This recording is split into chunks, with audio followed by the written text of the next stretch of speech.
আপনার বিচারিক আদালত থেকে হাইকোর্ট ডিভিশনে দীর্ঘদিন পর সেই মামলা থেকে সমস্ত আসামিদেরকে খালাস দেওয়া হয়। সেই খালাসের আদেশের বিরুদ্ধে রাষ্ট্রপক্ষ লিভ টু আপিল ফাইল করে এবং আমাদের সর্বোচ্চ আদালত অ্যাপেলেট ডিভিশন লিভ মঞ্জুর করার পরে যে আপিল হয় সেই আপিল আমরা দীর্ঘদিন শুনানি করেছি এবং আমি কৃতজ্ঞ চিত্তে মাননীয় আদালতের কাছে আমি আমার কৃতজ্ঞতা আমি এক্সপ্রেস করছি যে আমরা দীর্ঘ প্রচেষ্টায় আমাদের মধ্যে যেই যা ছিল কিন্তু সেটা আজকে দূরীভূত হয়েছে। আমি বলবো আল্লাহ রাব্বুল আলামিনের কাছে শুকরিয়া এবং আজকে আপিল সরকার রাষ্ট্র কর্তৃক আনিত সমস্ত আপিল এবং যে সমস্ত পিটিশন ছিল সবগুলো ডিসমিস হয়েছে, অর্থাৎ হাইকোর্ট বিভাগের যেই রায় খালাসের যে রায় সেটা বহাল আছে। কাজেই আমি বলবো যে আমি গর্ব অনুভব করি আমার সুপ্রিম কোর্ট নিয়ে, আমার হাইকোর্ট বিভাগ এবং আমার অ্যাপেলেট ডিভিশন নিয়ে, যে এখানে ন্যায়ের দণ্ড, এই ন্যায়ের দণ্ড, ন্যায়ের মানদণ্ড আজকে আবার তারা উঁচু করে ধরলেন। কাজেই বাংলাদেশে বিচার আছে, আইনের বিচার আছে, আইনের শাসন আছে, এটা আবার প্রমাণিত হলো। আর এই মামলা সঠিকভাবে তদন্ত করে নাই বলে হাইকোর্ট বিভাগ যে অবজারভেশন দিয়েছিল নতুন করে আবার পুনঃতদন্তের, সেটা আজকে আমরা শর্ট অর্ডারে মাননীয় প্রধান বিচারপতি মহোদয় যেটা পড়ে শোনালেন, আমরা যেটুকু অনুধাবন করতে পেরেছি যে এটা রাষ্ট্রের কাজ, এটা বিচার বিভাগের কাজ না, ঠিকই, কারণ এটুকু এক্সপান্স করা হয়েছে। আর নন অ্যাপিলিং অ্যাকিউজড অর্থাৎ জনাব তারেক রহমান সাহেব এবং আপনার অন্যান্য যারা ছিলেন তারা যারা আপিল করতে পারেননি এবং যারা দেশে উপস্থিত ছিলেন না, তাদের বেলায়ও সেই খালাসের আদেশ যেটা হাইকোর্ট বলেছিলেন যে এই খালাসের আদেশ তাদের বেলা প্রযোজ্য হবে, এটাও আজকে আমাদের অ্যাপেলেট ডিভিশন থেকে এটা বহাল আছে। কাজেই আমরা বলতে পারি তার জনাব তারেক রহমান সাহেব সহ অন্যান্য যারা আছেন তারা এই মামলা থেকে বেকসুর খালাস এবং এই মামলায় আর কোনো সাজা কারো নাই।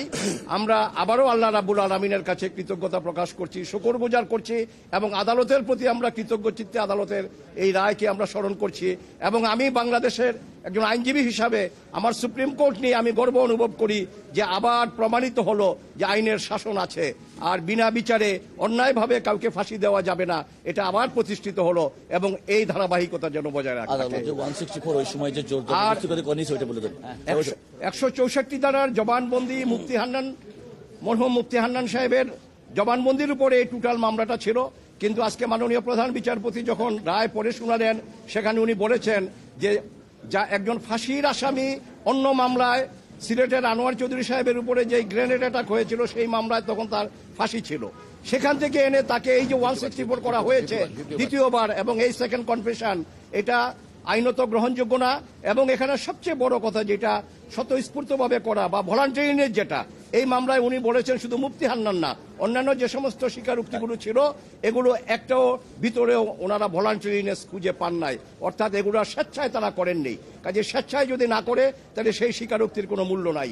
কাজেই এই মামলায় শুধু আসামিদের খালাস হয়নি, আজকে একটা নতুন ধারা যোগ হয়েছে যে ন্যায় বিচারের ক্ষেত্রে আমাদের উচ্চ আদালত কতটা সজাগ পুঙ্খানুপুঙ্খ রূপে, সেখানে এটা মাননীয় প্রধান বিচারপতি মহোদয়ের শর্ট আদেশের মাধ্যমে আমরা সেটা অনুধাবন করেছি এবং এটা ইনশাআল্লাহ বহাল থাকবে বাংলাদেশ সুপ্রিম কোর্টে।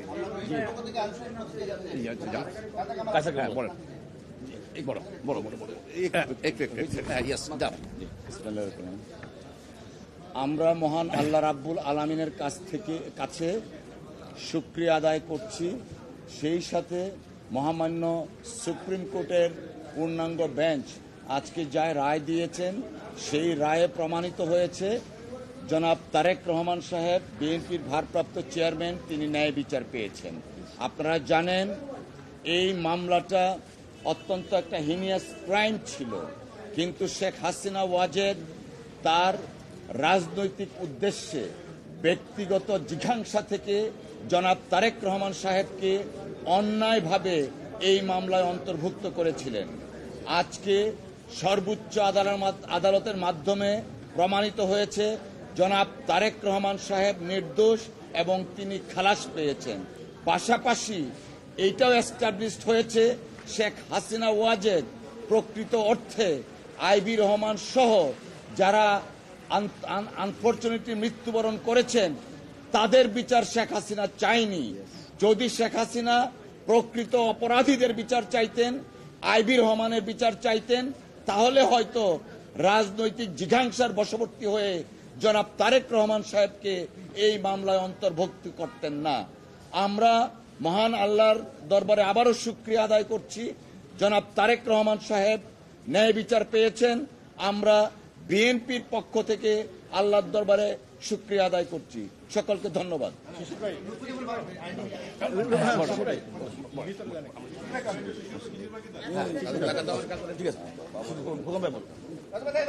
বলবেন আপনি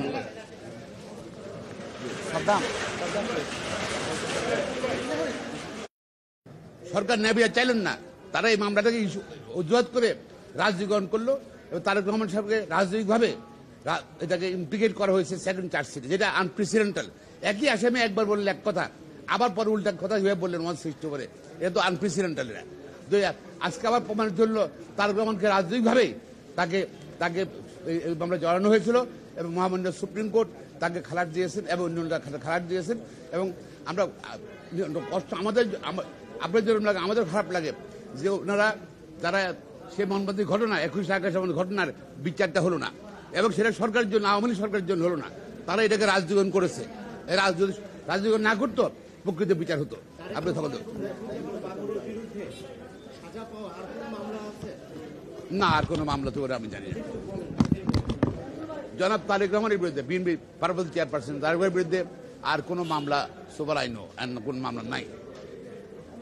আর যেটা হলো যে সত্যের জয় হলো এবং তারা যে আদালতকে রাজনীতিকরণ করা হয়েছিল, করতে চেষ্টা করেছিল, রাজনীতি বিচার করেছিল, সেটা কিন্তু আবার সত্য প্রমাণিত হলো। ধন্যবাদ।